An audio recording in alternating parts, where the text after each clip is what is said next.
हर कोई कर सकता है तो मैं क्यों नहीं, क्या है उनमें जो मुझ में नहीं। झांक ले अपने भीतर, खुद से आप पूछ ले, कैसी चाहिए जिंदगी, सुख या दुख देख ले।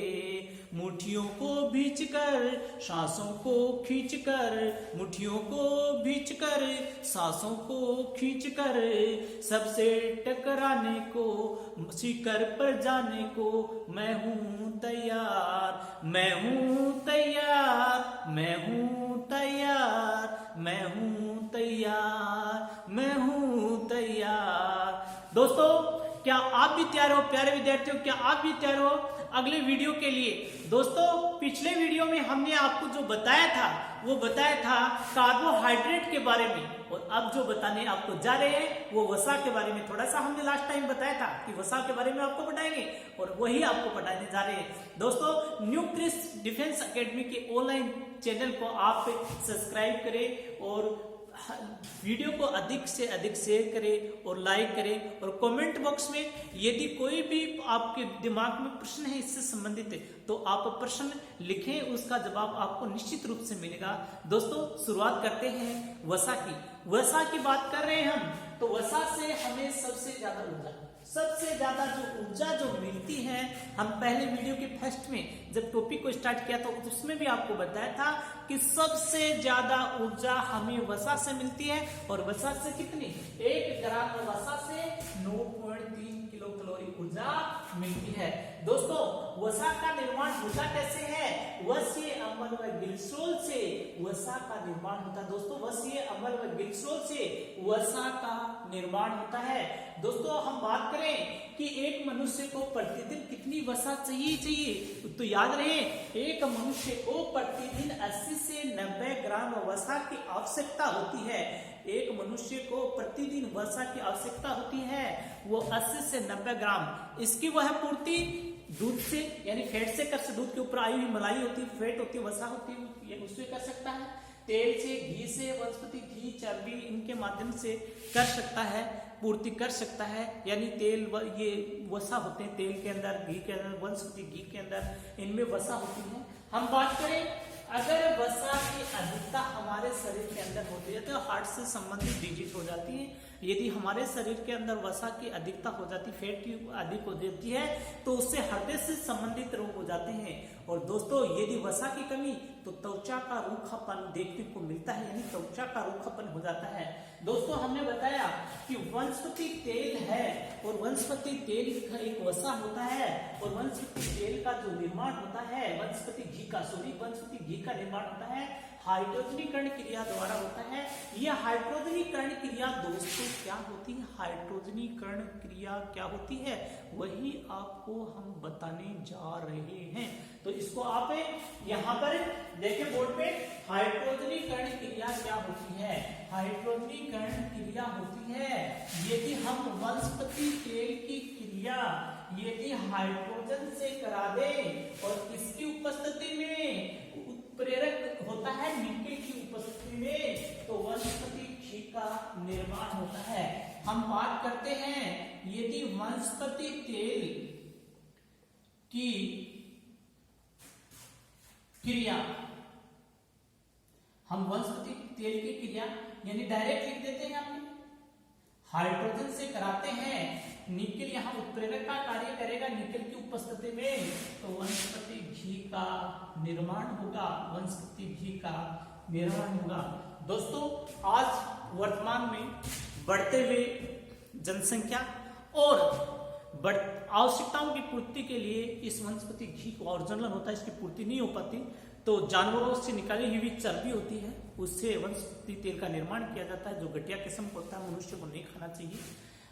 हम बात करते हैं वसा के बारे में बता चुके हैं, और सबसे ज्यादा जो वसा पाई जाती है, सबसे ज्यादा वसा वो रेनडियर के दूध में पाई जाती है। सबसे ज्यादा वसा होती है वो रेनडियर के दूध में, सबसे ज्यादा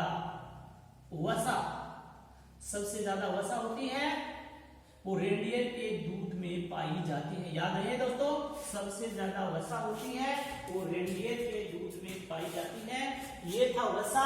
वसा से हमें सबसे ज्यादा ऊर्जा, और एक सामान्य मनुष्य को प्रतिदिन 80 से 90 ग्राम वसा की आवश्यकता होती है। 80 से 90 ग्राम वसा की आवश्यकता एक मनुष्य को होती है।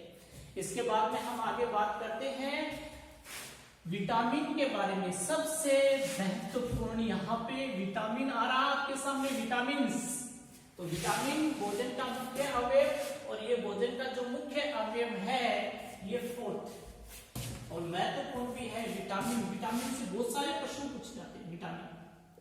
विटामिन की बात करें हम तो विटामिन, पहली बात तो इसमें यही करेंगे कि विटामिन होते कैसे। हम लगा देते हैं इसको मोस्ट।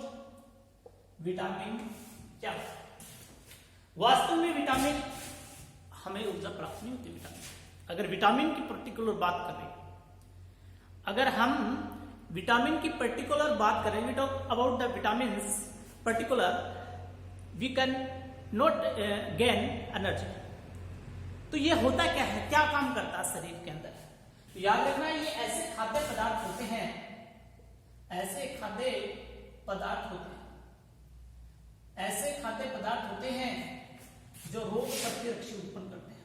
रोग प्रतिरक्षी उत्पन्न करते हैं, रोग प्रतिरक्षी उत्पन्न करते हैं, वो विटामिन होते हैं।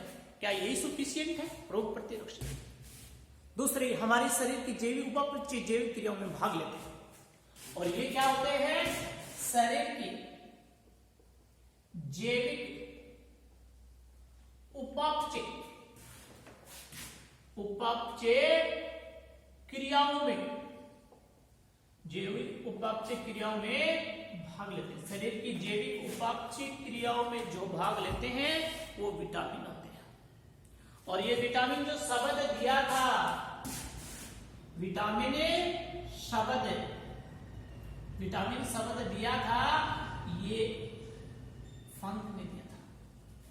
याद है, विटामिन शब्द फंक ने दिया था, और इसके खोज हॉपकिंस ने की थी। हॉपकिंस ने, और शब्द दिया था फंक ने। पूछा जाता है विटामिन शब्द किसने दिया था। अब बात करते हैं कि विटामिन की बात करते हैं कि विटामिन कितने प्रकार के होते हैं। विटामिन के प्रकार, विटामिन के प्रकार की बात करें तो विटामिन होते हैं वो 2 प्रकार के होते हैं। कितने प्रकार के? 2 प्रकार के। विद्यार्थियों, प्यारे विद्यार्थियों, विटामिन 2 प्रकार के होते हैं। एक तो होता है जल में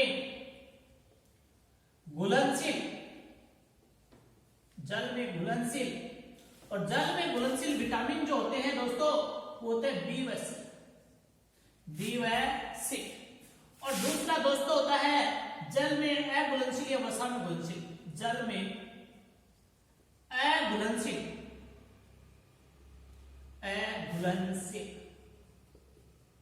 और या हम बोले वसा में घुलनशील, वसा में घुलनशील।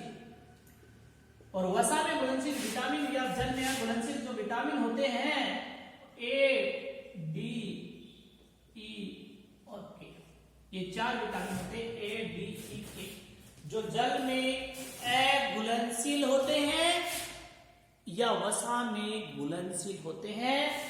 बीसी जल में घुलनशील और जल में अघुलनशील, ए, डी, ई, के।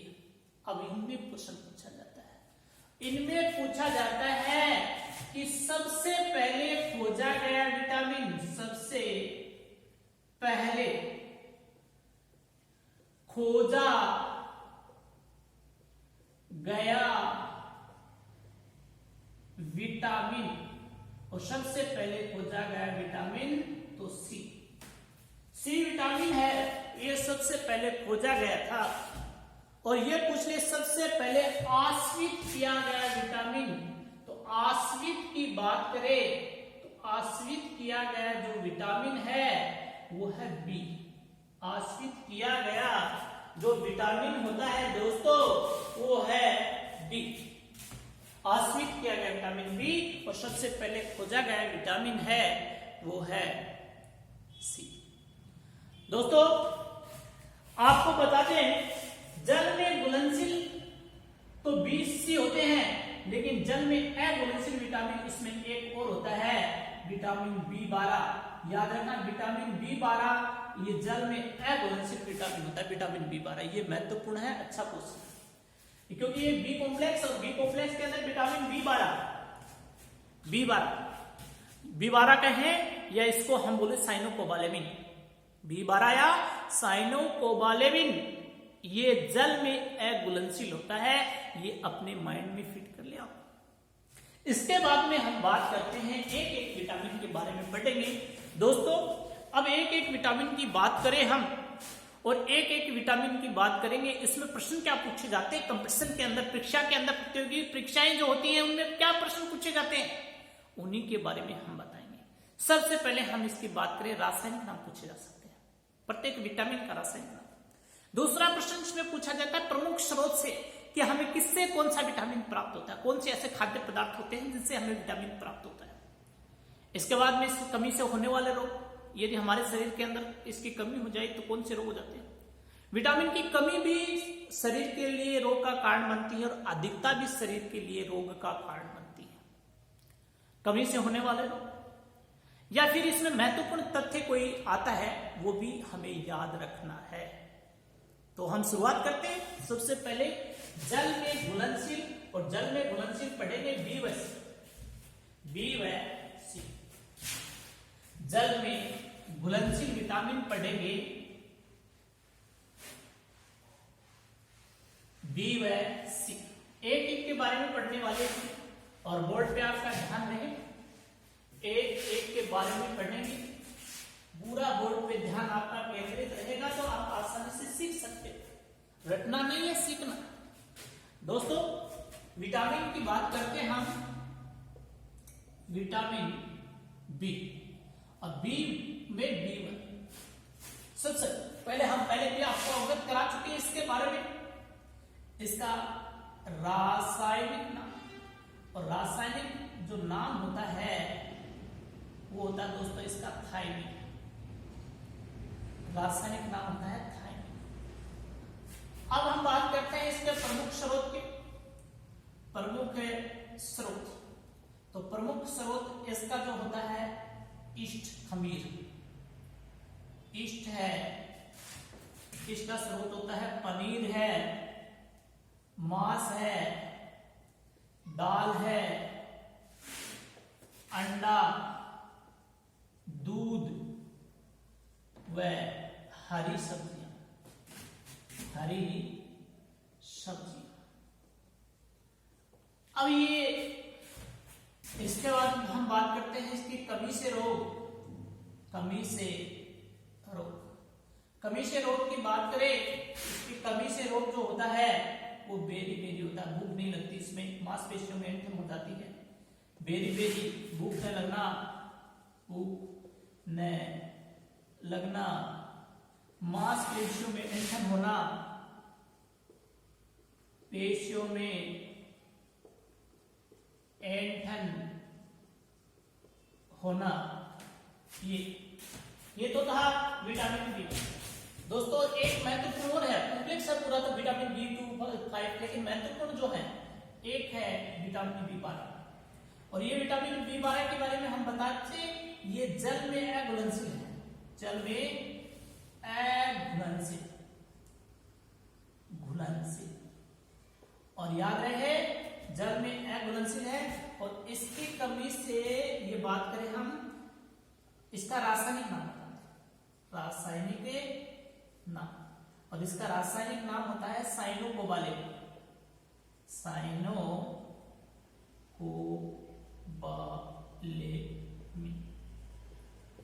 अब हम इसकी बात करें, इसके प्रमुख स्रोत। प्रमुख स्रोत, प्रमुख स्रोत वही होते हैं जो विटामिन बी के होते हैं, लेकिन इसमें लोहयुक्त, जो लोह है युक्त खाद्य पदार्थ, खाद्य पदार्थ, लोहयुक्त खाद्य पदार्थ, जैसे हरी सब्जियां, जैसे पालक होता है, सेब होता है, ईस्ट है, पनीर है, दाल है, मांस है, दूध है, अंडा है, यही इसके क्या होते हैं प्रमुख। हरी सब्जियां आ जाएंगी, सब्जियां, क्योंकि जो सब्जियां होती हैं उनमें खनिज तत्व पाए जाते हैं, उनमें पानी भी पाया जाता है, खनिज तत्व भी पाए जाते हैं, प्रचुर मात्रा में होते हैं। और कमी से रोग बताएं, कमी से रोग, कमी से रोग की बात करें तो कमी से जो रोग होता है वो एनीमिया रोग है, एनीमिया रोग, या इसको हम बोले रक्त क्षीणता, रक्त अल्पता, ये 3 रोग। याद रखना एक ही बात है, अलग अलग ये कि खून की कमी हो जाती है, सीधी सीधे बात रखना। रक्तता भी कहते हैं, रक्त क्षीणता भी कहते हैं, रक्त अल्पता भी कहते हैं, एनीमिया भी कहते हैं, नाम एक ही, याद रख लेना, नाम क्या है, एक ही। तो आगे विद्यार्थियों, प्यारे विद्यार्थियों, आगे पढ़ते हैं हम विटामिन सी के बारे में। विटामिन सी, विटामिन सी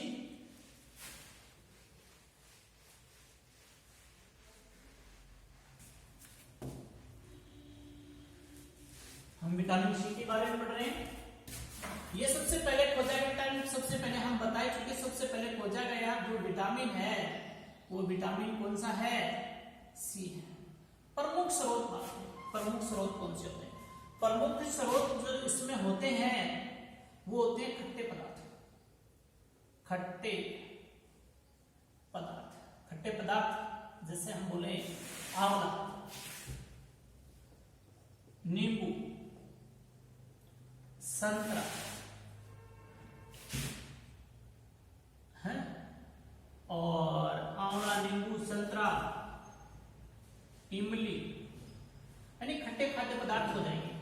हरी सब्जियां, हरी सब्जियां, ये खाद्य कमी से जो रोग होता है स्कर्वी, और स्कर्वी रोग दांत मसूड़ों से संबंधित होता है, दांत मसूड़ों से संबंधित होता है, दांत मसूड़ों में खून आना, दांत मसूड़ों का कमजोर होना, ये होता है।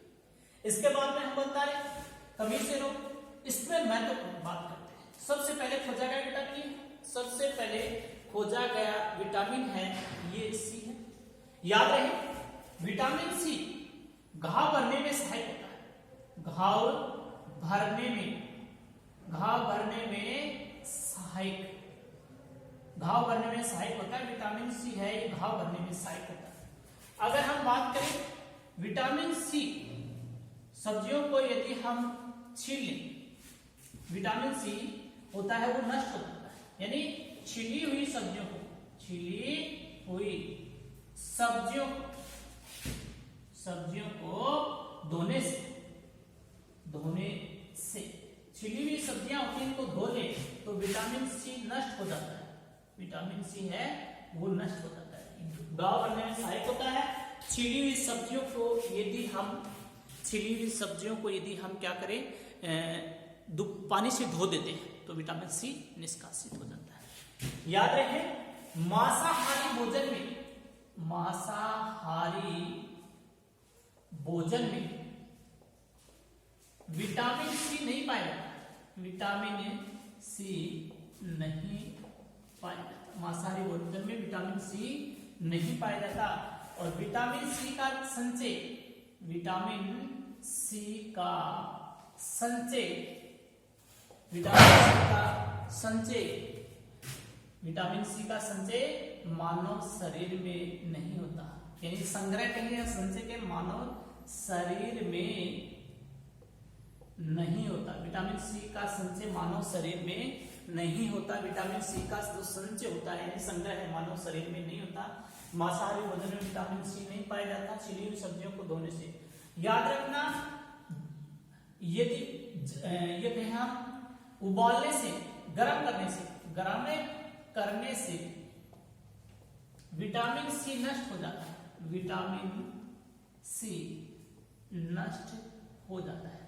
याद रखना यदि हम गर्म करते हैं तो विटामिन सी नष्ट हो जाता है, सारे विटामिन नष्ट होते हैं, वैसे विटामिन सी नष्ट हो जाता है, गर्म करने से विटामिन सी नष्ट हो जाता है। मांसाहारी भोजन में नहीं, हमारे शरीर में संचय नहीं हो पाता। ये दांत स्कर्वी रोग होता है जो दांत मसूड़ों से संबंधित होता है और ये घाव भरने में सहायक होता है। छिली हुई सब्जियों को धोने से विटामिन सी निष्कासित हो जाता है। यदि हम छिली हुई सब्जियों को धो लें तो विटामिन सी निष्कासित हो जाता है। दोस्तों, इसी को आगे बढ़ाते हुए हम बात करते हैं जल में घुलनशील विटामिन। तो हम पढ़ चुके बी व सी। दोस्तों, आगे वाले जो हम वीडियो लेके आएंगे वो जल में अघुलनशील विटामिन ए, डी, ई के बारे में आपको बताएंगे। दोस्तों, आज जो भी बताया वो इम्पोर्टेंट है और आप इस वीडियो को अधिक से अधिक लाइक करें और हमारे YouTube channel new Chris online educational platform को आप सब्सक्राइब करना न भूलें। दोस्तों, इसी के साथ आपको बहुत बहुत धन्यवाद। जय हिंद, जय भारत।